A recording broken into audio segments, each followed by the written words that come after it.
Alright, boys and girls, to give you an idea how tall my 50 caliber Tennessee squirrel rifle is, I'm standing here and look at there in the mirror, and this thing's coming up almost all the way top of my chest. It's a pretty good, decent long rifle, 50 caliber Tennessee squirrel rifle. Picked this thing up back in 1982, summer of '82.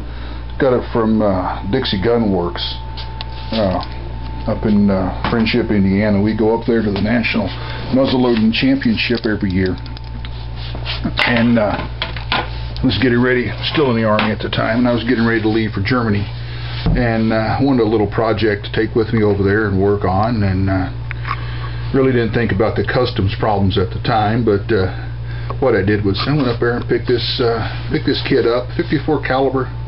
It's a 50 caliber Tennessee squirrel rifle, flintlock, with cherry stock on it. Now the cherry didn't turn out as bright cherry as I would like to have it, but it's still a really nice stock. It's really hardwood, took stain really nice. And what I did with this, it was a kit.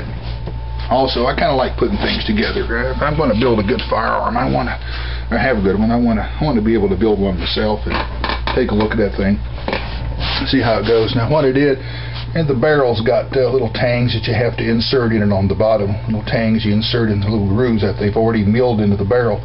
And there's some spots here for some little steel tacks that go in there. And the hardest part about the whole thing was drilling the holes for these pins and making sure that you got those holes exactly where you needed to get them first time.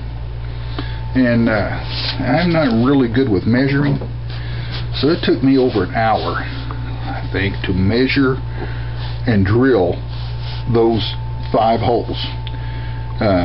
You might say, well, that's a long time. Well, it is a long time, but you know what? I'd rather spend an extra hour and do it right than spend 10 minutes on something and get it wrong and ruin my barrel or ruin my stock. I paid $175 for this thing, and I think they're going, I think the last time I saw one they were about $450, $500 for these things. Really nice lock, flintlock mechanism on this thing. Now one thing I did with this one is I browned this barrel on my 54 Hawken. I blued it, but I didn't blue this one. I browned it because I thought it'd give a more authentic type. I'm doing this two-handed here. I thought it'd give it a more of an authentic type look if I browned it. And it's got some. All right, here we go again. It's got some buckhorn sights on it. They're really nice. And here on the front side, what we got here, we've just got a steel post, a steel front sight post, kind of long front sight post. This thing's really nice. Wooden ramrod, fits all the way down through there. As you can see, I browned all of this material here, browned that barrel.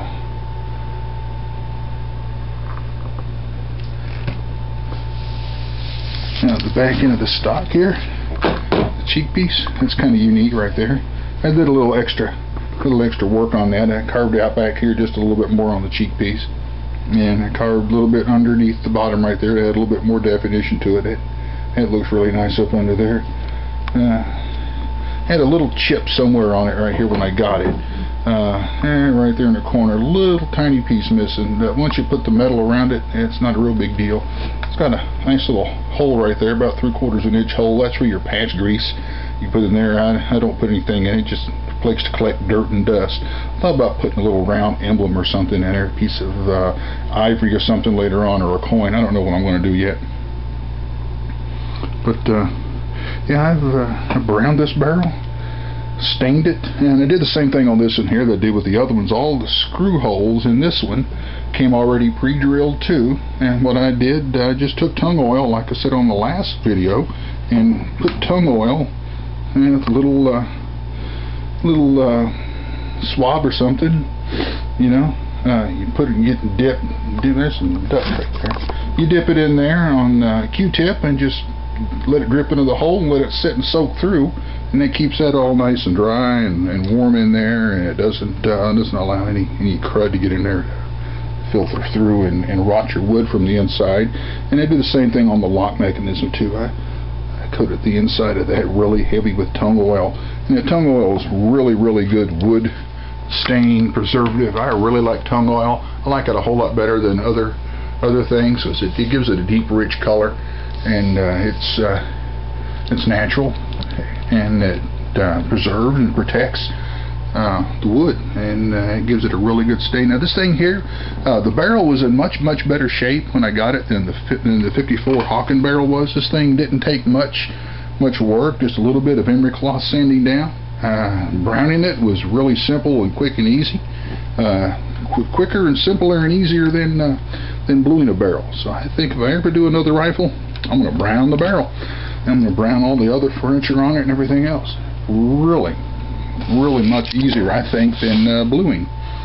Well, that's about it. And here's a little emblem right here.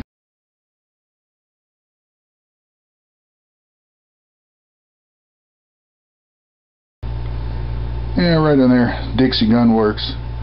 Yeah, there's some really good people.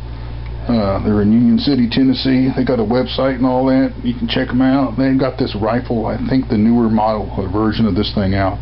But Dixie Gun Works, good people, good material, good stuff. They got a little bit of everything, a lot of kits from Dixie Gun Works, and most of their kits are really nice, very well put together. This thing here was really quality, real quality. They did a good job on it, and I think I did a good job putting this thing together. I've only fired it 10 times since 1980. Put it together in 82, didn't fire till 85, so it's sitting in the house in Germany for 3 years. Had a little bit of problems with the customs, had to fill out one of those custom import things. It wasn't a real big deal, but I just had to declare this. I had this one over there, and yeah, they really weren't throwing such a fit over there back around 85 with bringing firearms in from overseas. I'm not sure how they are now. I've been retired almost 20 years from the military, so I'm not sure how customs and things are anymore. But this is my 54, or I'm sorry, my 50 caliber Tennessee squirrel rifle, and this thing is accurate. And anything 25-30 yards, you can definitely knock the head off a squirrel, and you won't waste any meat. Guarantee. Talk to you later, guys. Catch you on the flip side. Catch you on the rebound. Be safe. Be careful. Have fun. Bye-bye.